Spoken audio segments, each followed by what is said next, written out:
Oi, pessoal. Olá para todos, para todas. Sejam bem-vindos. Iniciando aí mais uma das nossas lives. Eu com a Fernanda Padilha. Fernanda tá chegando aí. Eu ia avisar ela que eu entrei, mas ela tá ligadinha comigo, né, Fer? Eu vou chamar a Fernanda, que aí a gente já começa junto. Fer, você consegue pedir para mim, para você entrar, por favor?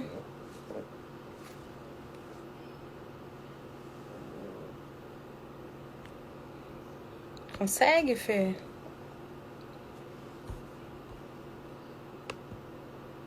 Aí.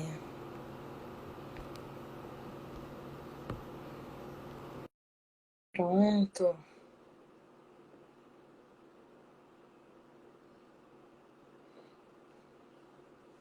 Aguardando aí a Fernanda. Boa noite. Boa noite, Ju. Tudo bem? Tudo bem e você? Tudo bem. Eu tava vendo agora, tinha umas 15 lives acontecendo na minha linha aqui. É, temporada de lives. Bom que todo mundo descobriu o que é, como é fazer live, né? E aí tá todo mundo experimentando como é essa interação. Uma boa Que forma é de bom, né? interação. Muito bom. E é sempre bom estar com você. A Sempre gente já bom tava estarmos antes, juntos. agora a gente continua nosso papo. A gente continua nosso papo, né? E aí a parte boa é que mesmo se não vier ninguém assistir essa live, ela vai É para o sempre YouTube, produtivo. é sempre produtiva, e ela vai para o canal do YouTube, para o Meta Conversa, que é o meu canal. E agora eu sei que o seu canal também já está à disposição de todo Organizado. mundo. Como que é o seu Fernanda canal, Fer, Padilha. também? Fernanda Hã? Padilha. Fernanda Padilha. Isso. Fernanda Padilha. Então aí, gente, avisando a todos que as lives, depois delas acontecerem aqui, delas ficarem disponíveis aí no perfil, elas provavelmente ficam aí no meu perfil por 24 horas, e aí a gente sobe para os nossos canais esse conteúdo, porque essa é uma parte bem interessante da gente estar fazendo as lives, que é o conteúdo que a gente está produzindo e que é útil sempre para depois, né? Porque eu estava revendo as nossas lives anteriores e agora já perdi a conta, já não sei mais quantas são. Acho que essa é a nona. A gente tem feito várias lives, né? E desde agosto de 2019 a gente vem fazendo, agora mais intensamente, mais próximo nesse tempo de pandemia, mais próximo uma da outra, mas não são assuntos que disparados por esse momento, evidentemente, mas são assuntos para o desenvolvimento humano, para outros momentos da vida em sociedade. O pessoal vai chegando aí, que sejam bem-vindos. Fer, eu vou me apresentar, né, para as pessoas que querem saber quem somos. Eu sou a Juliana Poloni, e a minha formação original é como advogada, minha formação de origem. E eu, há 15 anos, sou mediadora de conflitos e venho trabalhando a partir da mediação de conflitos com a transformação dos espaços de convivência, seja família, seja empresa. Então, eu costumo dizer que eu trabalho com a transformação de pessoas, transformação de relações, e a gente se encontra aí nesse ponto do nosso trabalho com o desenvolvimento humano, né? Eu trabalho também, assim como você, com empresas, especialmente com as habilidades socioemocionais. Que é um pouco do que a gente vai falar hoje também, voltados para a liderança.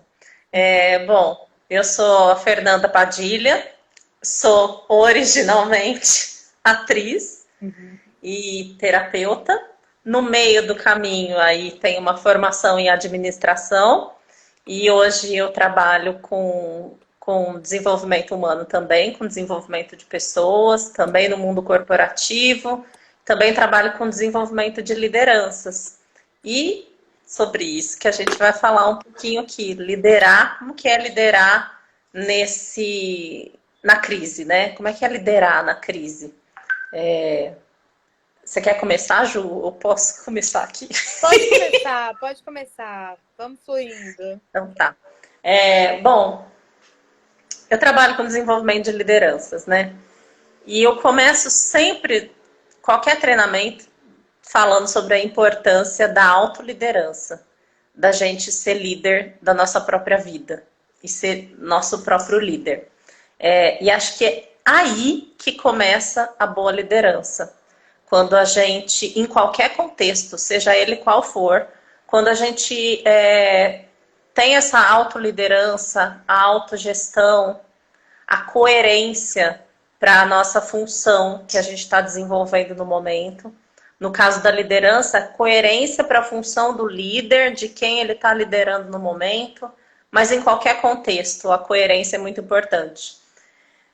Então, começo falando da autoliderança como fundamental para uma boa liderança, autogestão, coerência para a função.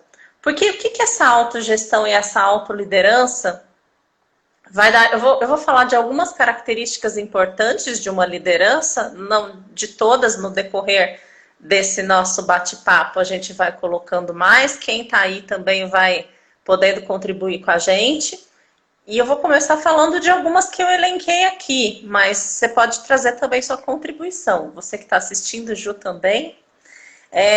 Então, eu comecei falando da autoliderança, da autogestão, da coerência. Por que é tão importante a autoliderança? E para a gente se autoliderar, a gente precisa se autoconhecer, né? A gente sempre cai nesse lugar, do autoconhecimento. Não tem jeito, né, Ju? Não tem jeito. Então, aí o que a autoliderança, a autogestão nos dá? Nos dá a capacidade de nos autoavaliar realisticamente. Isso é muito importante para um líder, se autoavaliar realisticamente. Isso tem a ver também com a coerência. E aí,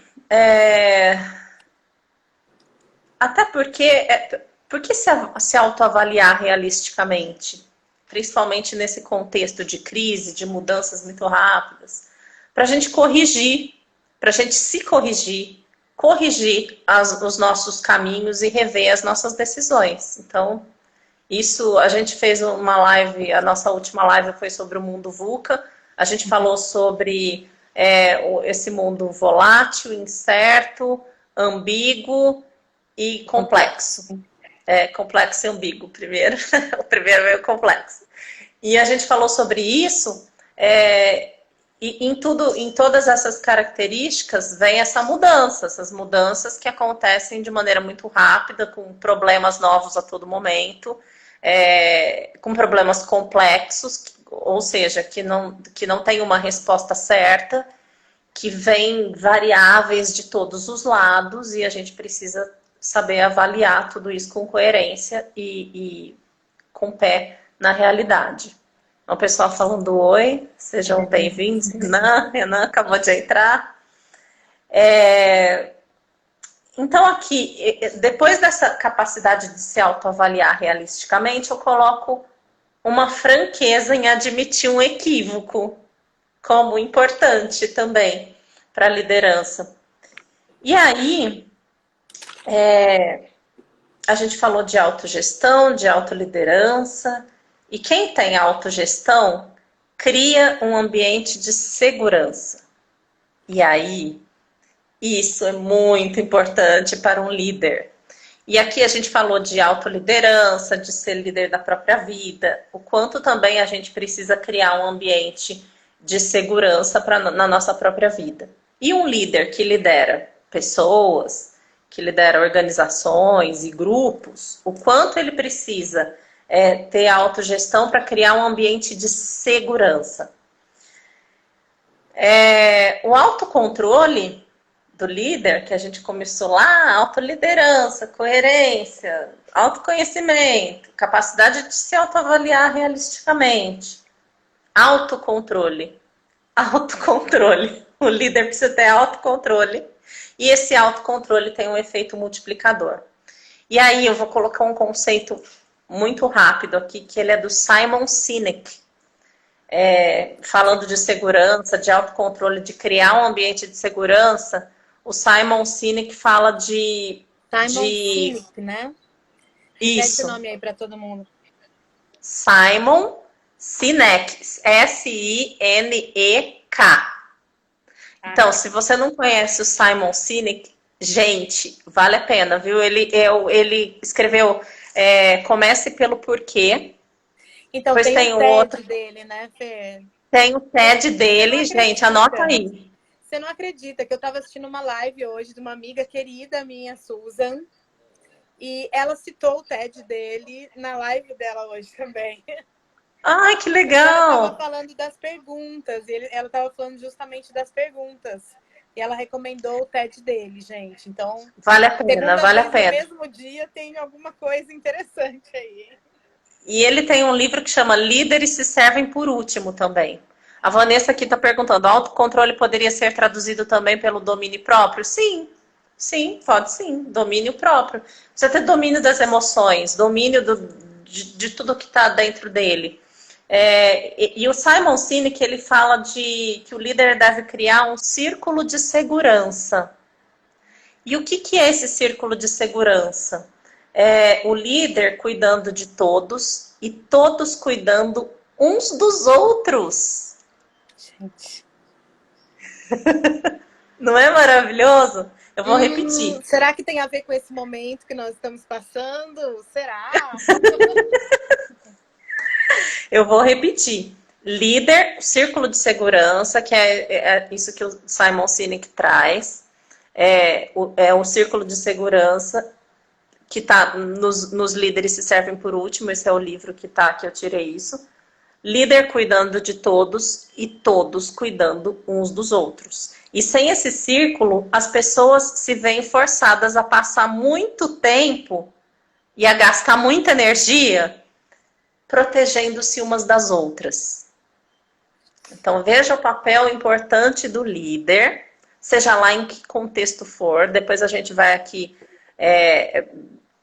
passar por diferentes contextos, mas seja lá em que contexto for, eu vou repetir, Ju, porque vale a pena repetir. Por favor. O círculo de segurança. Círculo de segurança. O líder deve criar um círculo de segurança.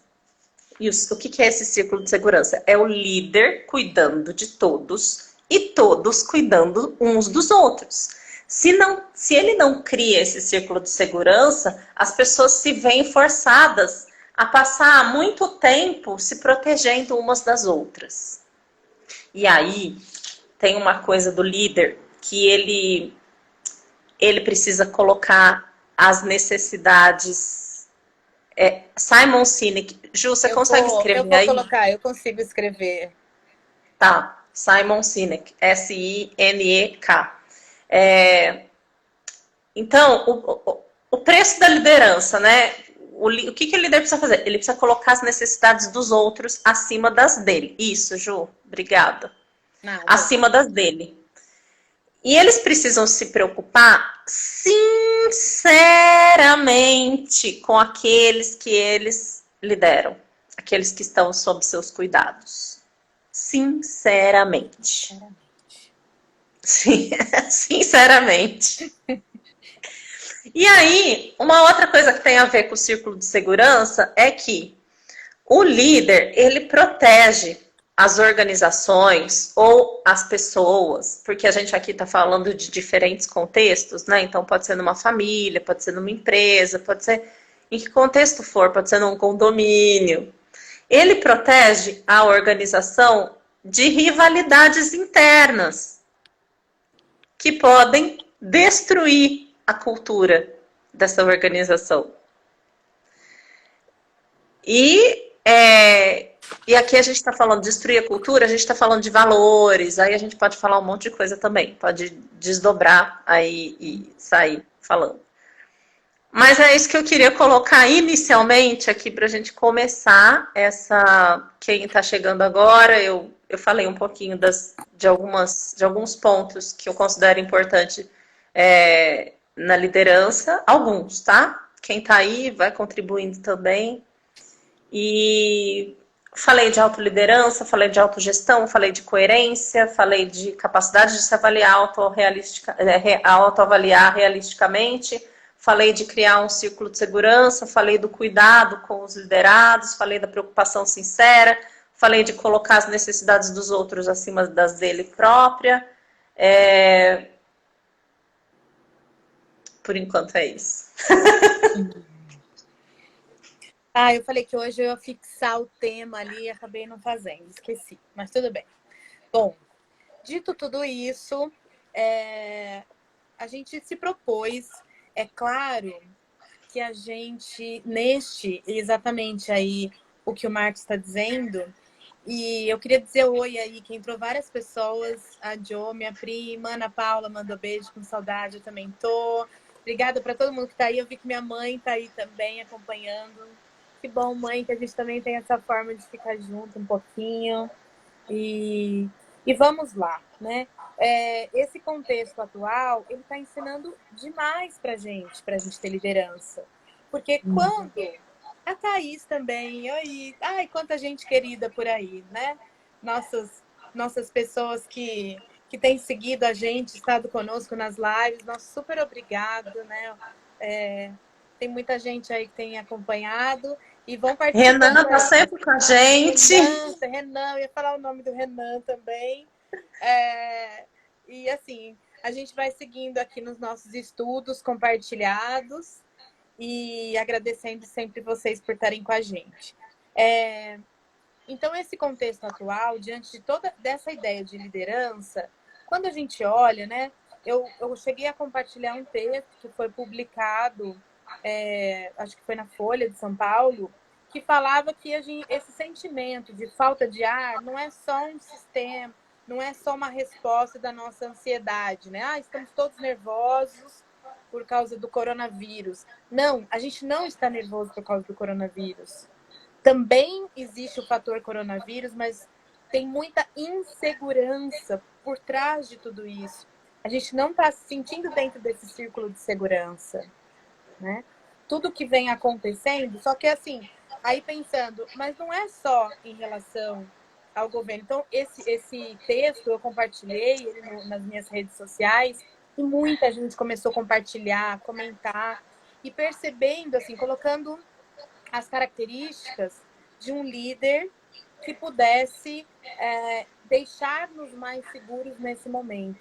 E nós os governantes do mundo todo estão com esse desafio, e o deles, nessa resposta, até está subindo, descendo, popularidade. Tem governantes que ninguém nem sabia muito bem quem ele era, o que ele pensava, e que agora eles estão aparecendo, aí a população concordando com o que eles estão fazendo, né?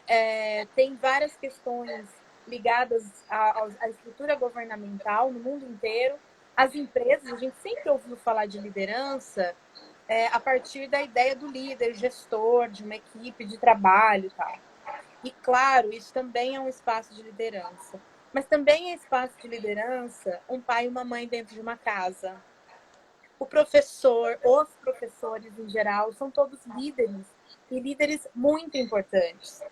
E aí eu escolhi esse livro da Brené Brown, eu já mostrei ele em outras lives aqui, né? Esse livro, A Coragem para Liderar, é um livro da Brené Brown. E ela fala aqui da característica, ela faz uma definição de liderança aqui.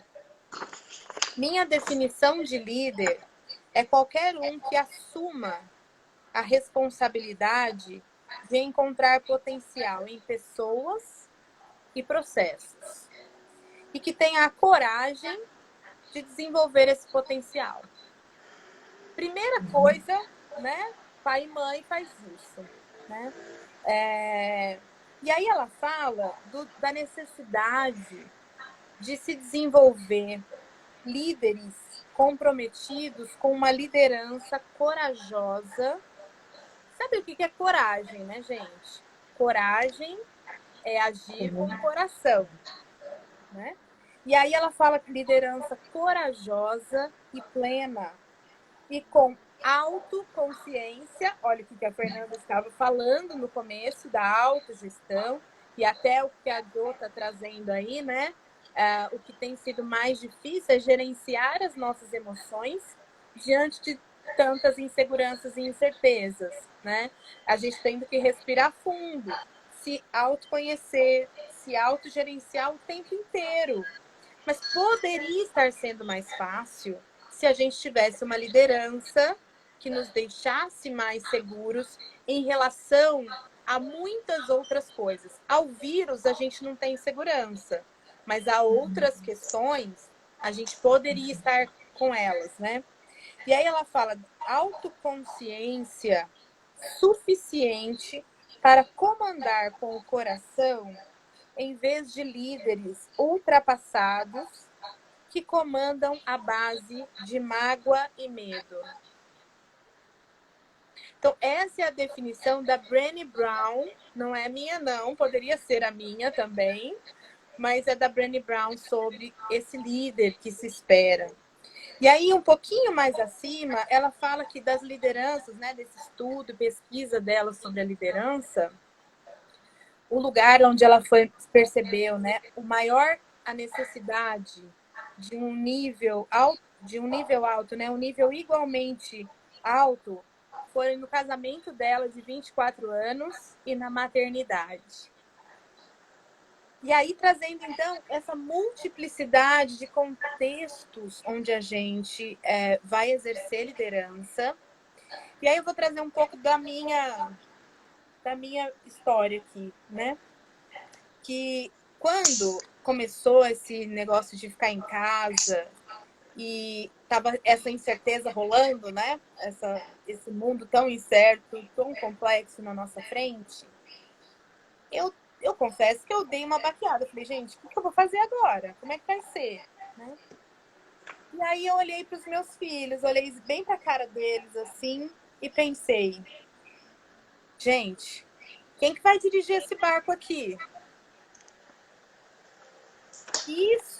Essa pergunta que eu me fiz, eu falei, ou eu me descabelo e pulo do barco, e aí eu não sei o que vai acontecer, ou eu vou ter que assumir esse negócio, porque a líder aqui sou eu e eu tenho que assumir isso. Isso me deu uma força para começar a pensar criativamente, a agir como eu precisava agir, a responder esse chamado de crise, porque a crise ela é um chamado, não sei se você concorda comigo, Fê, a crise é um chamado para essa liderança, para exercer essa liderança, né?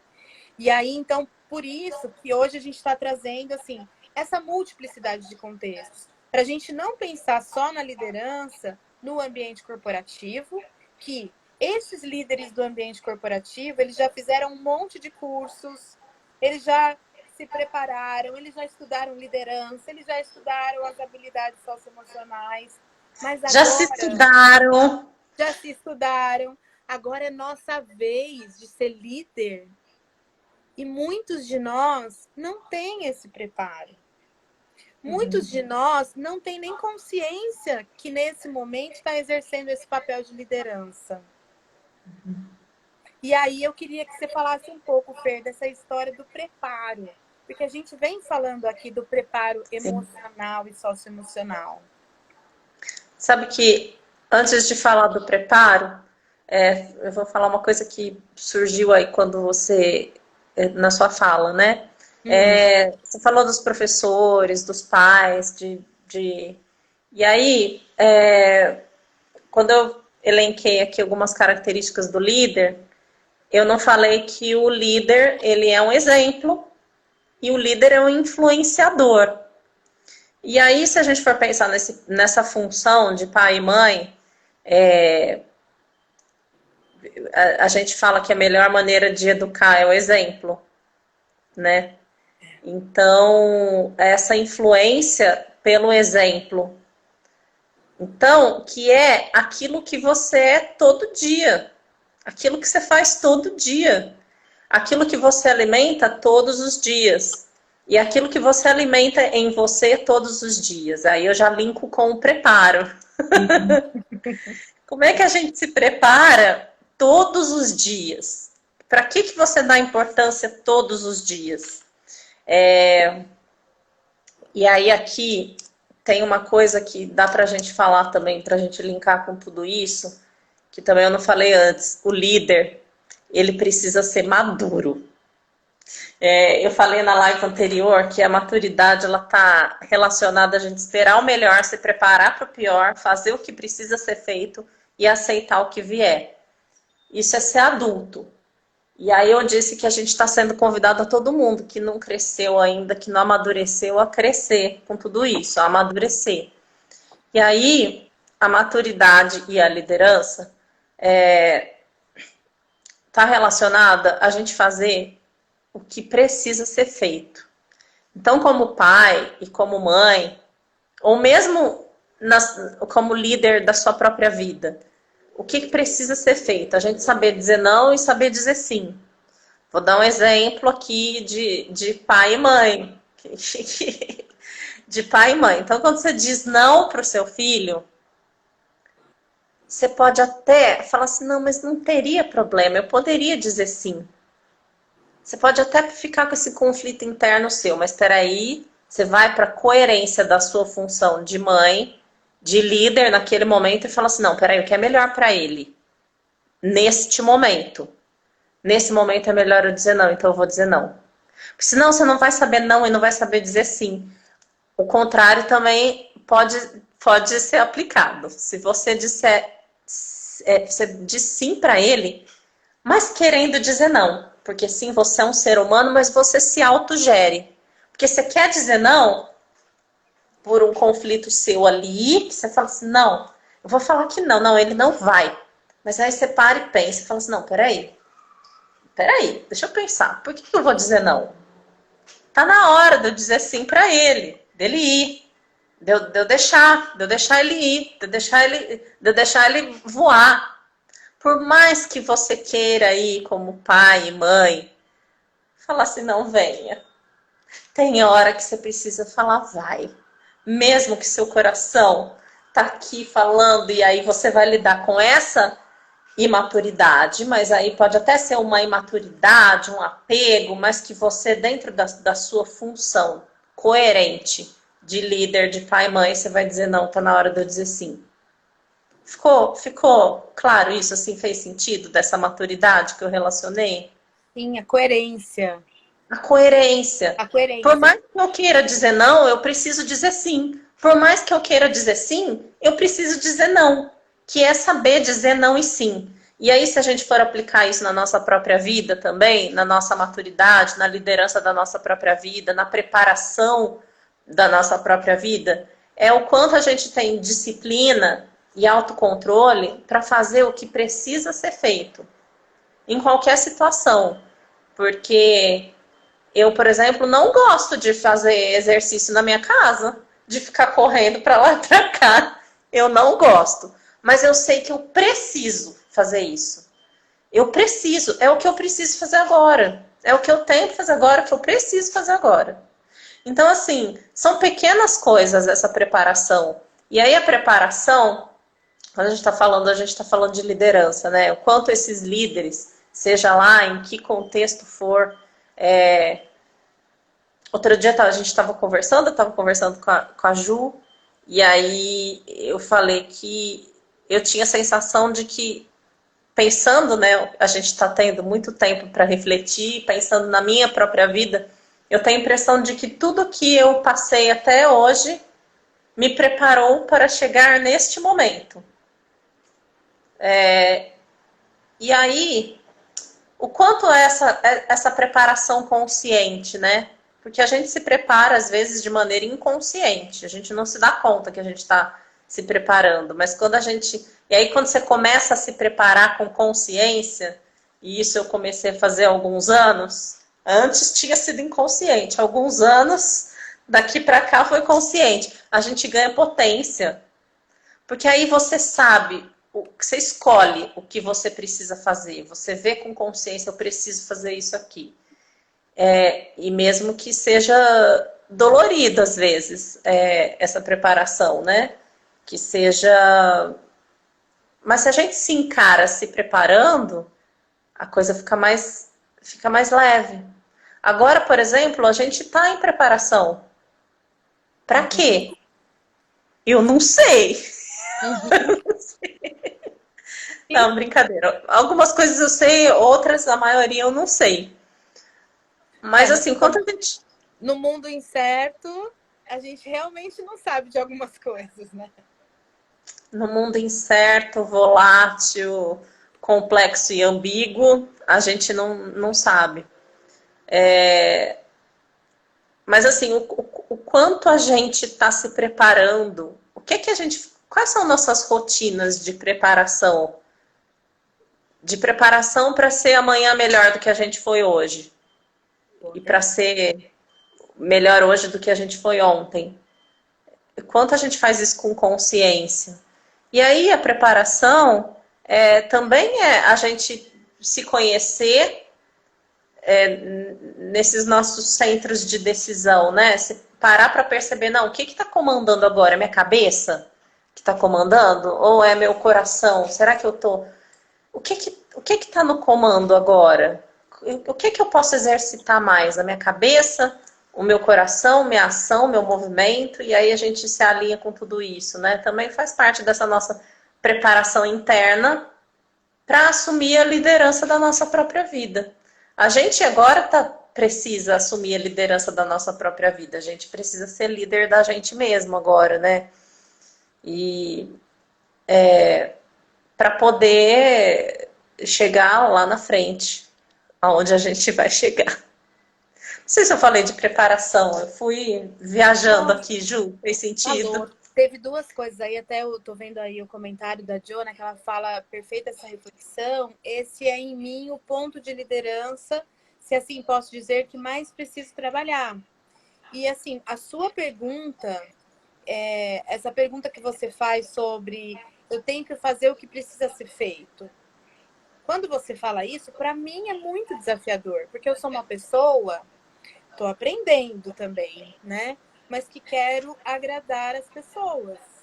Uhum. E muitas vezes, uma decisão que precisa ser feita, e aí eu tô lembrando aqui, como a gente falou dos vários contextos, tô lembrando do condomínio, né? Porque eu faço parte do conselho do meu condomínio.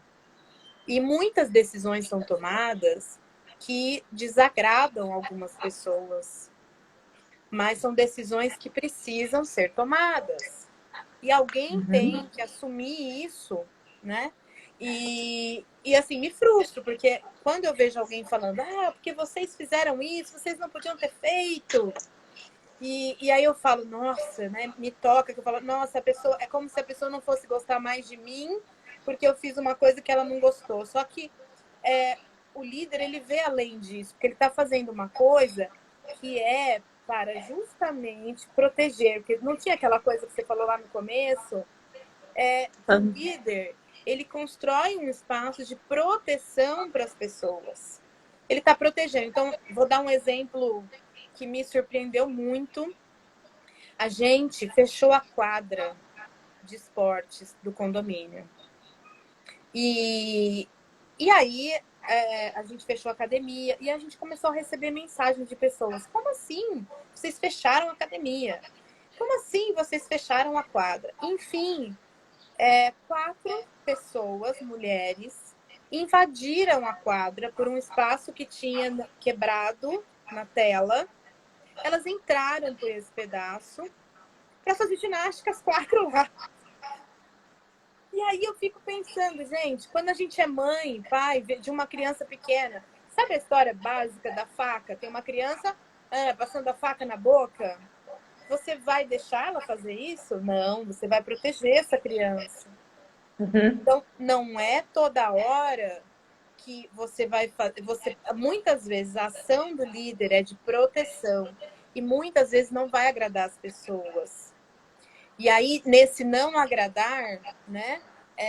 a gente muitas vezes acaba fazendo coisas que colocam em risco para agradar.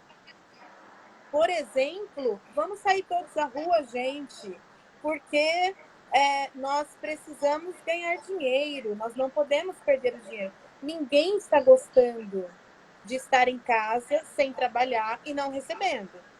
Não conheço, né? Ninguém que está achando gostoso isso. Mas também não vejo as pessoas se sentindo seguras para fazer isso. As pessoas, quando elas olham, né, que eu fico pensando assim, essa questão do líder, ele fala uma coisa, se o líder dá uma ordem para as pessoas que coloca em risco as pessoas, elas não vão fazer. A mesma coisa que eu falo assim, filho, vai correndo lá pegar um negócio e passe na frente do carro, nem olha para a rua, não sei o quê. É claro que ele não vai, porque é contrário a tudo que eu falei para ele o resto da minha vida de segurança. Então, essas coisinhas que vão construindo essa trajetória de confiança, chega numa hora lá que a gente vai perceber essa coerência ou não. Não sei se está fazendo sentido isso. Você falou uma coisa aí, o conceito de resiliência, precisa aprender a ser resiliente nesse momento de crise. A Vanessa aqui falando. Legal. Mas você citou uma coisa aí que eu estava conversando ontem com o Ismar, que está aí. Não sei se ele está aí ainda. Eu vi. Está aí? Eu acho que está. Eu estava falando... Depois eu vou falar sobre pensar, sentir e agir, que surgiu numa outra pergunta, mas antes eu vou falar do que você está falando.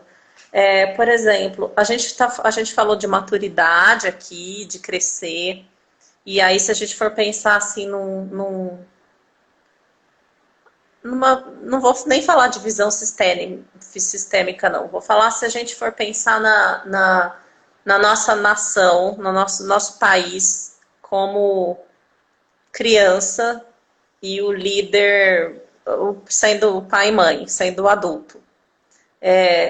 A gente percebe o quanto a gente precisa crescer e amadurecer enquanto todo de nação, de quanto a gente precisa amadurecer para a gente ser coerente com os nossos próprios valores. Mas a gente precisa ter valores, né? Para ser coerente com eles. A gente precisa ter valores. E aí, eu acho que a gente, enquanto nação mesmo, a gente foi perdendo os valores essenciais para nós, enquanto nação. E a gente... Então, assim, que valores que é? Porque é o que você falou. Você fala assim, vai lá, pula ali. Seu filho não vai, porque ele fala assim, não, estou colocando minha vida em risco.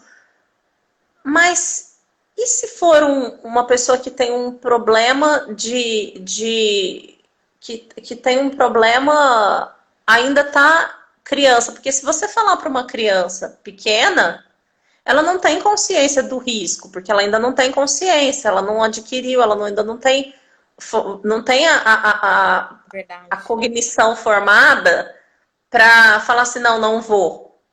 Você falar para minha sobrinha que tem 1 aninho e meio, agora menos de 1 ano e meio, que está aprendendo a falar, que você fala assim, vai lá, sobe ali na sacada, ela vai subir. Eu, quando tinha 4 anos de idade, que vi o filme do Super-Homem, eu subi na janela. Porque eu pus um lençol no pescoço e meu pai chegou, ainda bem que ele chegou. Porque ele chegou e estava na soleira que chama, da janela. Eu estava em pé na janela e meu pai chegou. Engraçado que eu lembro como se fosse hoje. A minha mãe deu um grito, meu pai fez assim com ela, para ela não me espantar. E ele falou assim, vem falar oi pro papai. E aí eu desci da janela e fui falar oi. E depois eu me lembro que ele teve uma conversa comigo. Eu tinha 4 anos, mas eu lembro. Não lembro o que ele falou, mas eu sei que eu entendi que não podia subir ali. Então, assim, o quanto a gente também precisa crescer enquanto nação para entender o que é importante para a gente. Porque a gente, quando cresce, quando fica adulto, o pai vai falar uma coisa pra gente. Se meu pai tiver aí, ele pode confirmar. Que ele fala um monte de coisa que eu falo que não. Falo, não, eu não penso assim. Para mim isso não faz sentido. Mas quando a gente não tem identidade formada, quando a gente não tem valores próprios e quando a gente não tem identidade, a gente aceita qualquer coisa.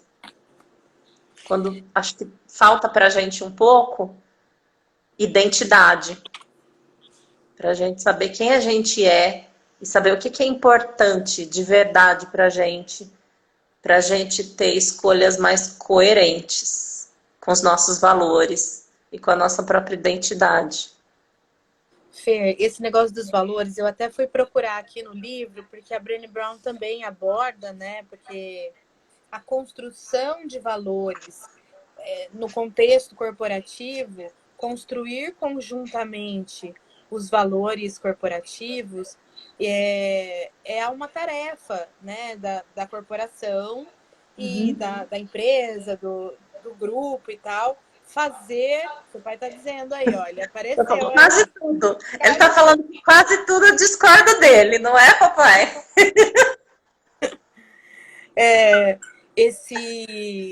Essa ideia de que a gente não tem construído esses valores.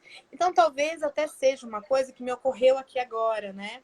Por exemplo, pensarmos que valores nós estamos protegendo, o que é importante para nós? Porque eu estou entendendo que, para mim, neste momento da humanidade, a vida é o valor mais importante. Então, eu estou escutando os líderes mundiais numa conversa assim.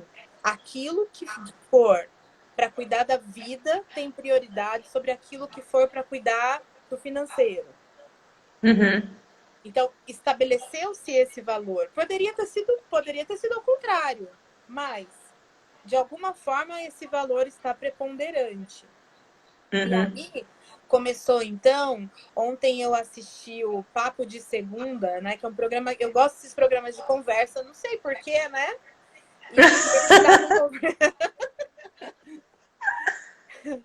E eles estavam conversando justamente sobre isso. Será que a gente está conseguindo aprender com os exemplos que nós estamos vendo? Porque tem países, por exemplo, em relação à pandemia, que estão adiante de nós, então tem uma experiência na nossa frente. Será que a gente está olhando para essa experiência e a gente está aprendendo? Uhum. E eu vejo que nós temos movimentos distintos aí, né? Nós temos alguns líderes que sim estão aprendendo com a experiência alheia e outros líderes que não. E aí eu acho que tem muito a ver, e uma coisa que a Brené Brown fala aqui, né? Que é essa ideia de que dessa pessoa que coloca uma armadura e diz que não, eu vou dar conta de tudo. E aí lá no começo da live, você falou do realismo, do líder realista. Então, esse realismo é o aprender com a experiência do outro. Eu acho que tá dando um pouquinho de microfonia. Eu acho que é o meu negocinho de vento ali. Ah, então tá bom. Então ele pode. Ele pode, deixa ele. Pode. É que eu achei, porque algumas vezes eu tô me ouvindo aí na sua casa, assim. Eu achei que tava alta a minha voz, assim, que é alguma microfonia. Pode até ser, mas eu tô sem meu fone aqui agora para colocar para não se ouvir. Tá tudo bem. Então, quando a gente olha para esses exemplos dos outros países e a gente pensa, então eu estou aprendendo, eu estou tendo a oportunidade de olhar para frente, para o que vai acontecer e me preparar. Uhum. Né? Então, assim, tem a ver sempre, né, com essa história da preparação. E tem a ver com essa possibilidade que a gente tem de perceber o que está fazendo mais sentido para as pessoas que estão um pouco mais avançadas que nós. Gente, isso é um recurso lá do mundo corporativo que está sendo aplicado e pode ser aplicado nas nossas casas também. né? Em Uhum. relação à nossa vida cotidiana, em relação aos condomínios, em relação aos governos também, que é uma experiência, olha, os líderes estão antenados ao que está acontecendo com as outras empresas.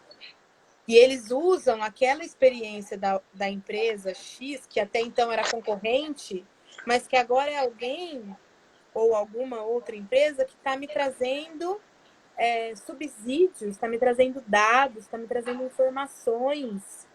E eu vou com essas informações. Gente, informação e conhecimento é uma grande ferramenta para o líder, para ele poder tomar as decisões que ele tem.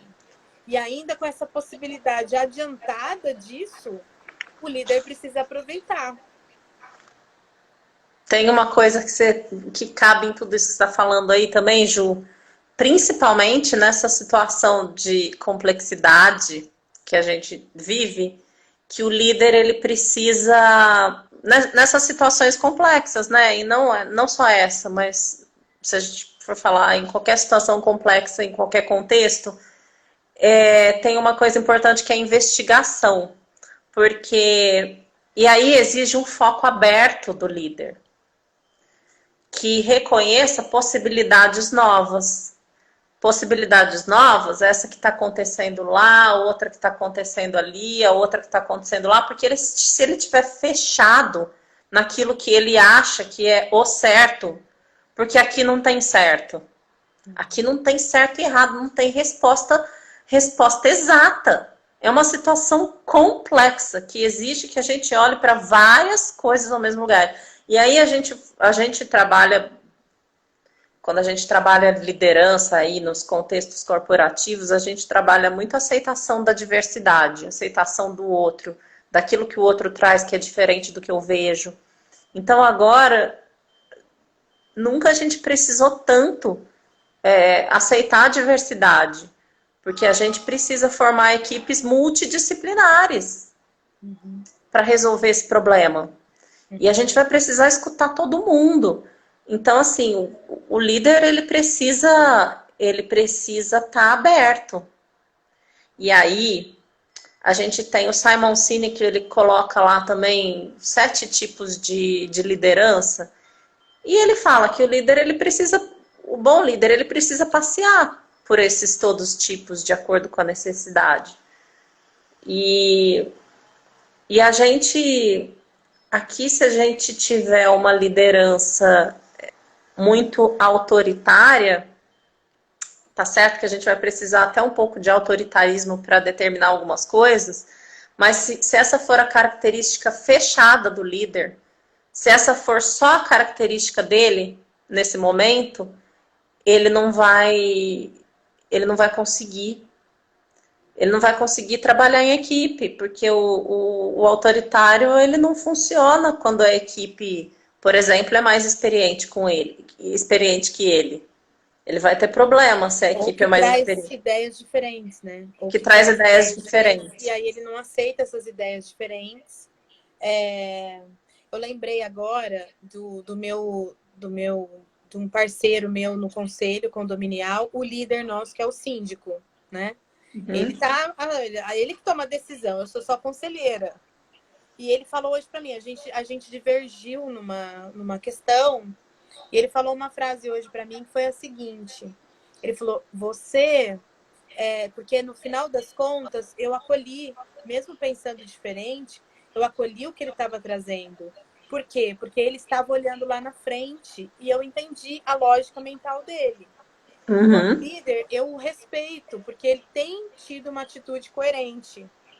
E aí só que eu conversei com ele, eu falei, obrigada por ter me permitido me expressar, porque era isso que eu precisava, expressar a minha divergência, deixar claro o que eu pensava. E aí ele falou, eu gosto de te escutar porque você é uma pessoa ponderada. Então, veja a liderança ali, quer dizer, ele gostou de escutar uma diferença para ele poder pensar no que ele estava fazendo. E serviu de lição para uma próxima situação, a gente conversar antes da situação acontecer, antes da decisão acontecer. E foi uma tomada de decisão que foi tomada por ele e que eu discordei. Então, na próxima vez, antes de tomar a decisão, ele vai procurar me ouvir. Mas tudo isso foi construído de uma forma muito bonita de ver, assim, a liderança acontecendo, sabe? E aí, Fer, meu querido amigo Padre Vanderlei está presente aqui, e ele colocou: o maior do valor do humano está no respeito do humano. Sem respeito à vida, não há respeito ao humano. O líder respeita a vida e tudo que a vida pode trazer. E é isso, assim, acho que a gente escolheu a humanidade, o mundial, né? Escolheu a vida, tá todo mundo escolhendo a vida. E aí, como a gente está nos 10 minutos finais, porque esse papo acaba muito rápido, meu Deus do céu, eu queria trazer a figura de quem hoje é uma pessoa que está chamando a minha atenção enquanto líder, que é ele é diretor? Como é o nome do cargo dele? Acabei de ver, acabei de esquecer. Ele é o chefe da Organização Mundial de Saúde, que é o Tedros Adhanom, é assim que fala o nome dele? Bom, eu sei que ele é uma pessoa que veio da Etiópia. Ele estudou na Inglaterra, fez os estudos dele de pós-graduação e ele lidera hoje a Organização Mundial da Saúde. Ninguém sabia quem ele era, fora, né, o pessoal da área da saúde. É uma pessoa que viveu pobreza, uma situação de pobreza, de vulnerabilidade, e que chegou onde chegou. Ele é indiano, né? E ele chegou... Não, ele não é indiano. Enfim. Acho que ele é africano mesmo, né? Ele é africano mesmo. Acho que Eu tô sim. olhando aqui rapidamente pela internet para não falar bobagem, mas enfim, todo mundo sabe quem ele é, eu não preciso ficar explicando muito. Mas uma coisa que me chama a atenção é que ele está num lugar onde ele não era tão notado e com a pandemia ele passou a ser o líder do mundo. E o que este homem tem representado de segurança, de coerência, tem algumas críticas a ele, tem, que eu já ouvi algumas, mas a maioria, assim, todos os governos falando o que a Organização Mundial da Saúde falar, eu faço. Eu vou seguir a Organização Mundial da Saúde. Então, ele agora, este homem que passou por toda essa vida de conquistas, aí acho que ele é um baita exemplo de líder para a gente.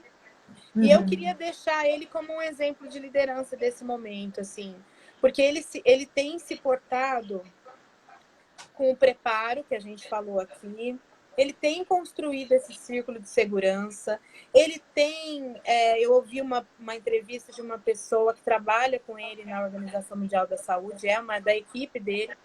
Ela falou que ele conversa com todo mundo, que ele escuta todo mundo, que ele tem estado muito em conversas com as pessoas que trabalham lá também, com os cientistas. Ela falou assim, ele acaba de uma ligação com o presidente da França, ele está conversando aqui com alguém que trabalha na Organização Mundial da Saúde como cientista, como técnico. Então, é uma pessoa que trabalha nessa diversidade e que tem trazido para nós uma fonte, né, de liderança com essas habilidades socioemocionais que a gente pode usar como exemplo para a liderança. A sua fala, Ju, anterior a ele, você estava falando do síndico, né, de como ele abarca suas ponderações. Eu não lembro o nome de um presidente americano que não batia o martelo nas decisões enquanto não tivesse pelo menos alguém que tivesse uma opinião diferente da dele. Então, se na mesa de reunião todo mundo concordava com ele, ele falava, vamos deixar para amanhã. Até alguém surgir com uma ponderação diferente da dele. E isso é um exemplo para a gente, né, na nossa vida, se a gente for pensar na liderança da nossa própria vida, na maneira da gente se comunicar. Isso pode ser uma maneira da gente se comunicar daqui para frente, para a gente ter, quem ainda não tem esse hábito, de ouvir aquilo que é diferente. Porque daqui para frente, a gente vai precisar disso. Quem ainda não tem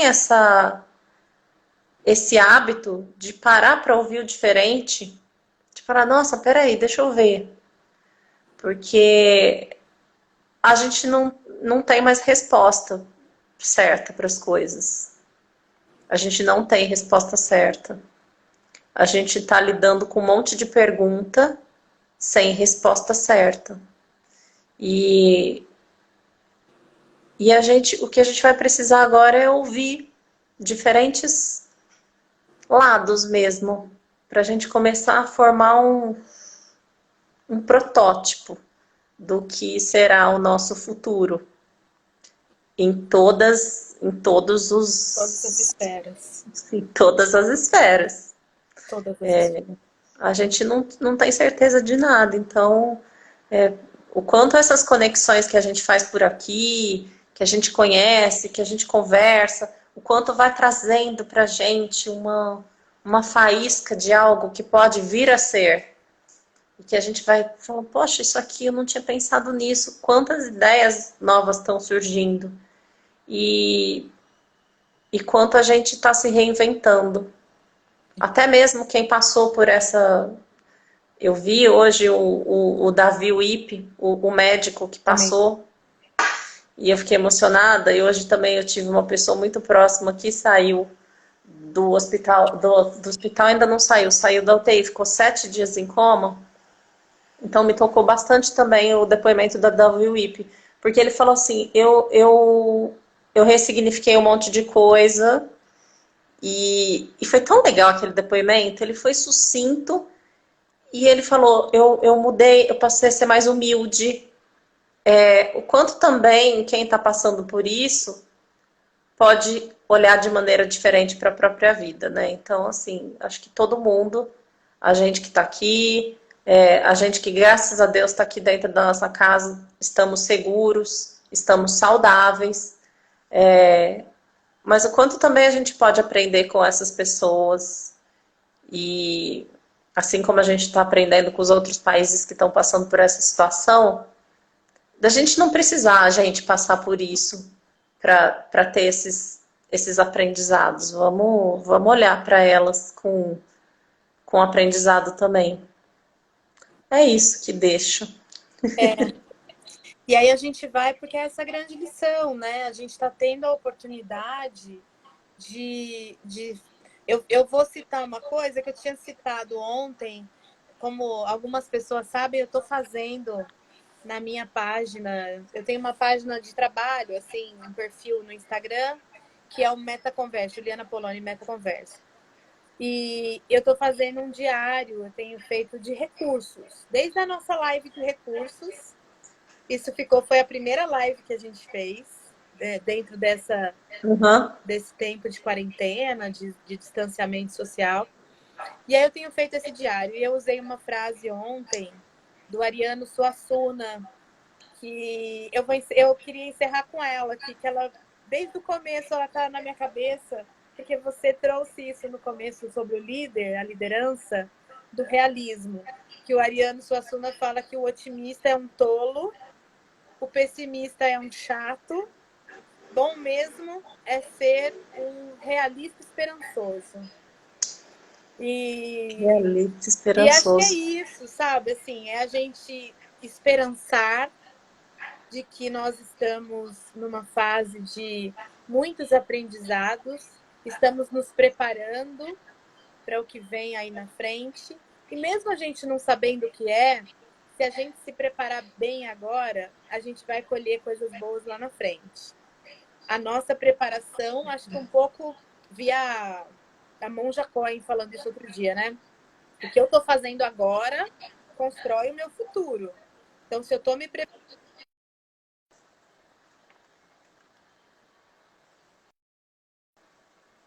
O despertador tocou. A gente está quase na hora de encerrar.